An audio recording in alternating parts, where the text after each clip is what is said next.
তো সাজুগুজু করে আমরা কোথায় গেলাম তোমরা ভিডিওটা দেখতে থাকো। Hello friend, good morning. সবাই কেমন আছো? চলে এসেছি নতুন একটা ভিডিও নিয়ে। এই যে বিথির এখানে রাগ হয়ে গেছে, দেখি কিসের জন্য রাগ হয়েছে তোমার? হ্যাঁ দেখো দেখো দিকে। আমাদেরকে দেখে মনে হতে পারে যে আমরা জঙ্গলে দাঁড়িয়ে আছি, কিন্তু না, আজকে বাইরে থেকেই ব্লগটা শুরু করলাম। তো এখন বাজে সকাল 9টার মতন বাজে। তো কথায় আছি, তোমাদের সঙ্গে শেয়ার করছি। এই যে আমাদের আম বাগান, এখনো আম আছে। এই যে আম, এটা হচ্ছে আমাদের আম বাগান, এখানে আম আছে। বৃষ্টির দিন তো সেই জন্য জঙ্গল। এই যে আম,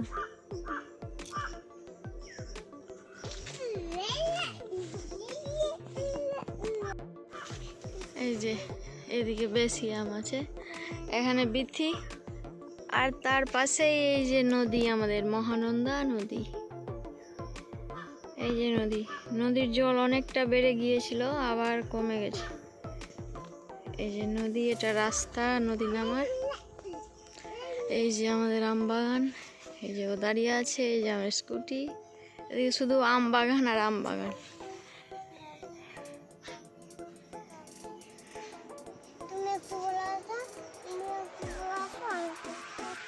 তুমি ছোট, তুমিও বড় হবা।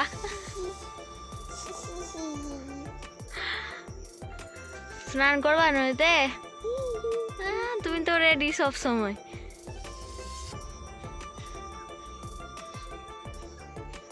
না, নদী যেতে হবে না, কাদা আছে ওখানে। তুমি যাবা? একা একা যাবা?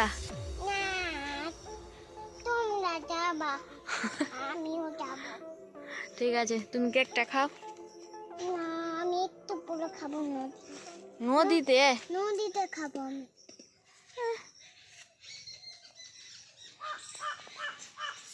ছাড়ো আমাকে, গরম লাগছে, আমাকে ছাড়ো।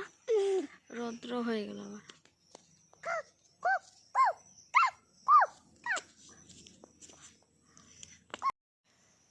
আমি এখানে বসে আছি, ওরা গেছে দোকান, বাড়ির কিছু বাজার আছে, সেজন্য ওরা দোকান গেছে, আর আমি একা এখানে বসে আছি।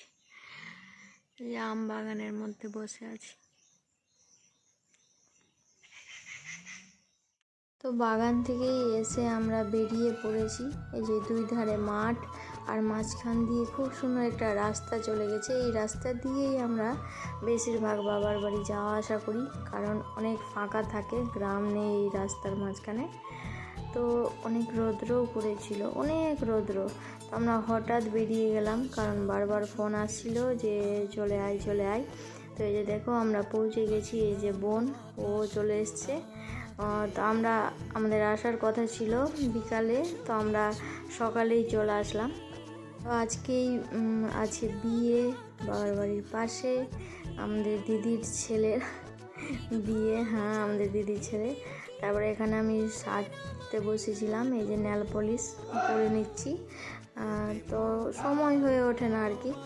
তো এটা নিয়েছি, আর আরেকটা নিয়ে এসেছি।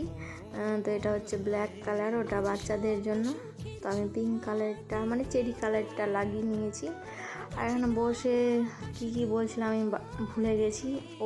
আমি উপরে টালি দেখাচ্ছিলাম যে দেখো বাঁশের বাড়ি, এটাই দেখাচ্ছিলাম। তারপরে রেডি হয়ে এখানে মা ঝাড় দিচ্ছে যে সবাই জল সাজতে যাবে নদী। তো এখানে বিথিকে আমি খুব সুন্দর করে রেডি করিয়ে দিচ্ছি। আর বিথি ঘুরে দিচ্ছে, বলছে ভালো লাগছে না। এত সুন্দর লাগছিল, একটাও ছবি তুলতে দেয়নি। এক্ষুনি ওর রাগ হয়ে গেছিলো, বলছে কি হয়ে যাচ্ছে। আর আমি ওর লেহেঙ্গা বা কোনো কিছুই আমি ভাবতেই পারিনি যে ওরা গিয়ে শাড়ি পরবে। এই যে এখানে মুন আর রেয়া, এখানে ওরা মানে কি বলবো, ডিজেতে নাচছিল আর কি। তো বিধি তারপরে রাগ করে খুলে দিয়েছিল, তারপরে আবার আমি ওকে জামা পরিয়েছি। তারপরে এখানে আমরা চলে আসলাম সুইচ গেট। এখানে বিয়ে হলে এখানে তো গঙ্গা আসবেই জল সাজতে। এই যে সুইচ গেট, ওই যে ওই দূরে দেখা যাচ্ছে গঙ্গা, এটা খাল, এটা ভাগীরথী নদী।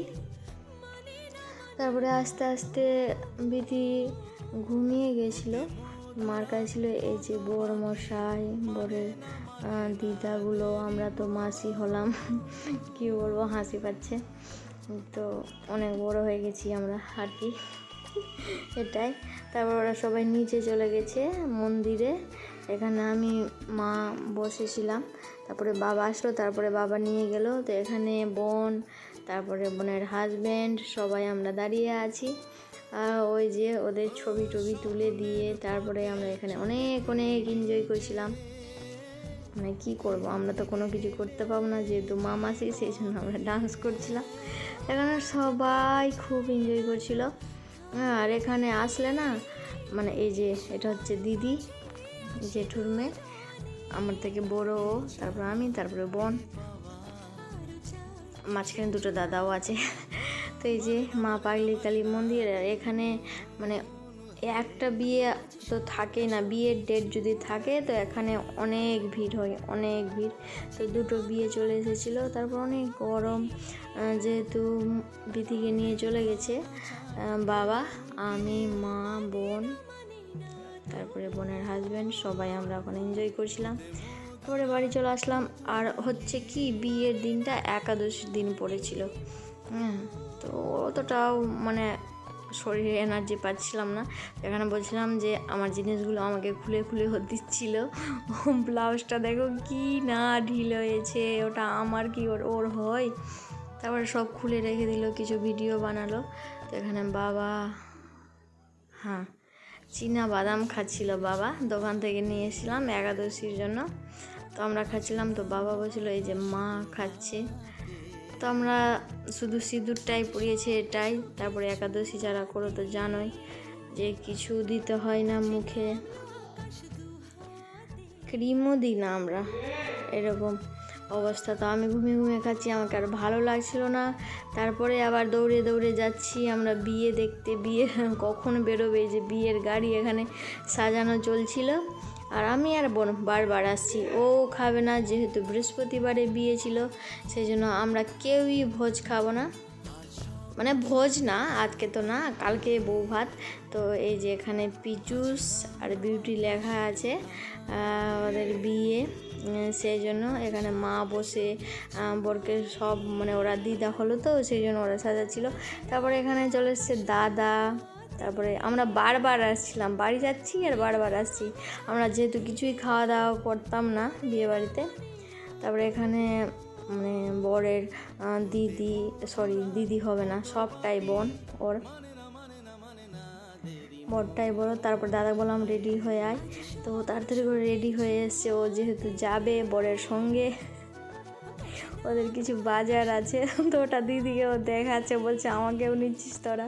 তারপরে যে বোনকে দেখো কী অবস্থা, মাও পিছনে রেখে, দাদা বলছে আমাকে এবার সেই লাগছে, আমি বলছি ঠিক আছে, ভালো লাগছে ভালো লাগছে। এখানে সব কিছু মানে যেগুলো আর কি হয় করে আর কি, গ্রামের বিয়ে তো বুঝতে পারছো, অনেক লোকজন আর কি এখানে বেরোচ্ছিলো বিয়ে করতে, ওটার অপেক্ষায় আমরা ছিলাম। আমাকে আর ভালো লাগছিল না, সেই জন্য আমি চলে এসেছি। তো বউ ভাতের ভিডিওটা এর পরের ব্লগে তোমরা পেয়ে যাবে। এই যে ঠাকুর, আমি ঠাকুরের দিকে মাথা করে, এখানে ঘুম আসছিল না যেহেতু প্রচুর মাথা ব্যথা করছিল আমার।